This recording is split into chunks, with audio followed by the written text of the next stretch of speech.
This is R.S. Miller at the endtimenews.org, and today is August 21st, 2012. WorldNet Daily reports Israel may be planning an EMP attack on Iran. Analysts say because Israel now believes diplomacy has failed to halt Iran's nuclear program and the Jewish state's very survival is at stake, Israelis have not ruled out a Jericho-3 missile launch to detonate a single electromagnetic pulse warhead at high altitude over central Iran. The assessment is underscored by recent comments from Israeli officials that the Islamic Republic is reaching its zone of immunity from conventional military attack on its nuclear sites. In addition, analysts point out the use of long-range aircraft with refueling capability would be highly complex and pose many logistical problems. Israel also probably would not be allowed overflight permission from Turkey, Iraq, or Saudi Arabia to reach its Iranian targets. Further, such an approach would minimize any element of surprise. Meanwhile, top religious and political officials in Iran have issued repeated warnings that they plan to obliterate the Jewish state.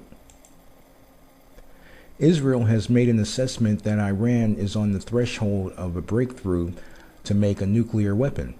However, some national security experts, including some in the United States, believe Iran is several years away from making such a device. And they say, actually, weaponization, the ability to miniaturize a nuclear bomb to fit on its nuclear-capable missiles, is still further off. The report goes on to say that given that Iranian sites may be hardened against conventional military attack, several Israeli and foreign sources believe that Israel has a nuclear device to create an electromagnetic pulse, or an EMP, that would produce little radiation on the ground, but could knock out all of Iran's electronics. Now there's more to this report, and I'll put a link in the box below.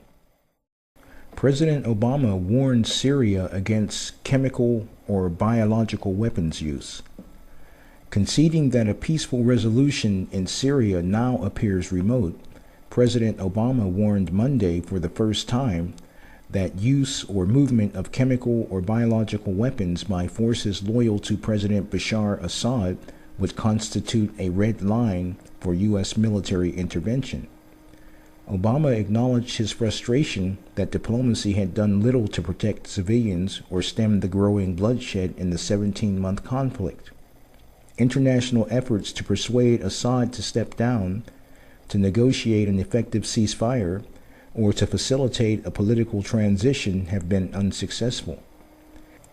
At this point, the likelihood of a soft landing seems pretty distant, Obama said in a brief, unscheduled news conference at the White House.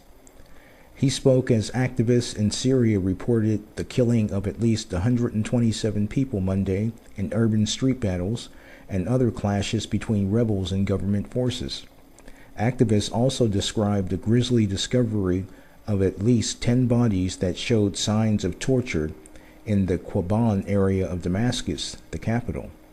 In Aleppo, Syria's largest city and its commercial hub, a government airstrike destroyed an apartment building and killed at least 10 people, including women and children, activists said.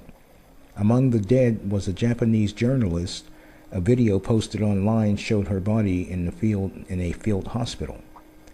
Obama said he has not, at this point, ordered the U.S. military into action, but he said his administration has put together a range of contingency plans, including a response if it appears Assad forces are preparing to use poison gas or biological weapons in a bid to stay in power. On Syria, obviously this is a very tough issue. I have indicated repeatedly that President al-Assad has lost legitimacy, that he needs to step down. So far, he hasn't gotten the message and instead has doubled down in violence on his own people.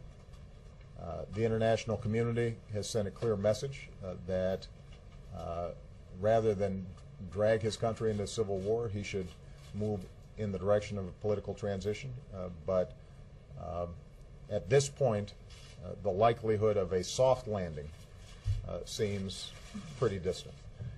What we've said is, number one, we want to make sure we're providing humanitarian assistance, and we've done that to the tune of $82 million, I believe, so far.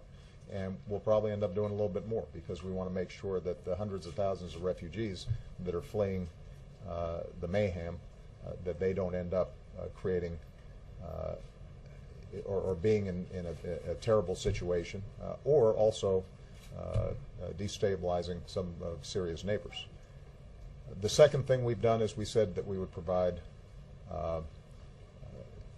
in consultation with the international community, some assistance to the opposition in thinking about how would a political transition take place, and what are the principles that should be upheld in terms of looking out for minority rights and human rights, and that consultation is taking place. I have, at this point, not ordered military engagement in the situation, but the point that you made about chemical and biological weapons is critical. That's an issue that doesn't just concern Syria, it concerns our close allies in the region, including Israel. It concerns us. We cannot have a situation where chemical or biological weapons are falling into the hands of the wrong people. We have been very clear to the Assad regime, but also to other players on the ground, that a red line for us is we start seeing a whole bunch of chemical weapons moving around or being utilized. That would change my calculus. That would change my equation. It's somehow under its safe. In a situation this this volatile, I wouldn't say that I am absolutely confident. What I'm saying is we're monitoring that situation very carefully. We have put together a range of contingency plans. We have communicated in no uncertain terms with every player in the region that that's a red line for us, and that there would be enormous consequences if we start seeing movement on the chemical weapons front, or the use of chemical weapons. That would change my calculations significantly. In Syria, UN monitors leave Damascus as fighting continues. United Nations military observers left Damascus on Monday after a 4-month mission in which they became helpless spectators of Syrian spiraling conflict, instead of monitoring a ceasefire between President Bashar al-Assad's forces and the rebels.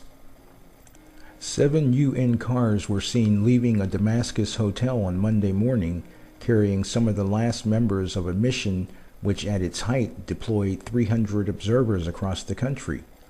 The unarmed monitors suspended operations in June after coming under fire, and most have already left the country, leaving a small liaison office in Damascus in case a chance for political settlement to the bloodshed ever emerges. Our mission failed because the two sides did not abide by their commitments, one uniformed UN observer, who declined to be named, said at the Damascus hotel.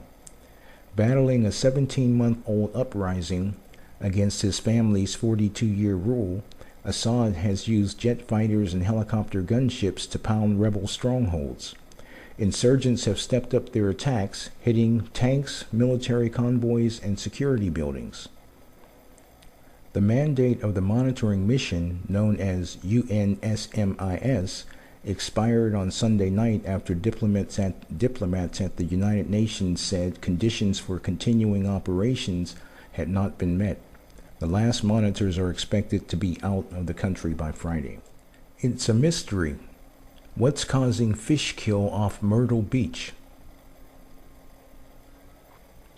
Something is killing fish and stingrays in the ocean off Myrtle Beach's coast, but exactly what's going on out there is a mystery. All along the beach from around 28th to 68th Avenues north on Friday, beachgoers were finding mixed species of dead fish floating in the surf or washing up on shore. It's stingrays, there's pompanos, there's whiting, flounder, little bit of everything, said Carrie Karamanis of Virginia. The fish did not have any obvious signs of trauma, he said.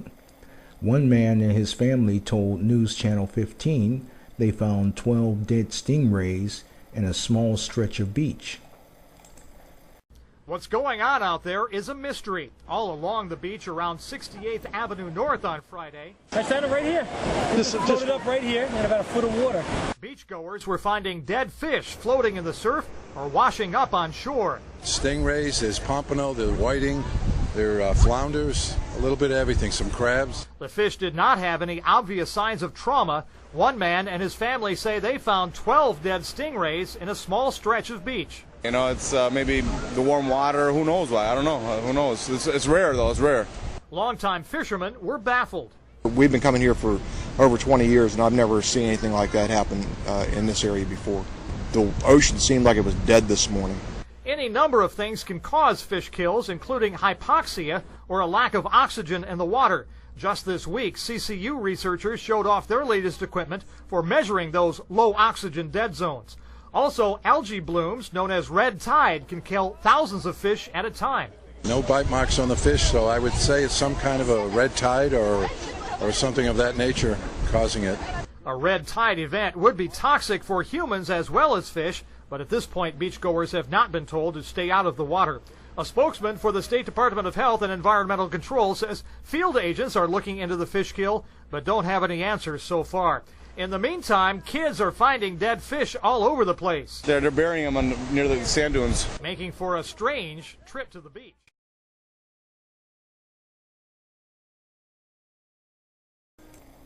Friends, just the other day, Texas Department of Parks and Wildlife estimated that 1 million fish have died within a short span of time along the Gulf Coast. Meanwhile, Canada had a significant number of fish dying in Quebec.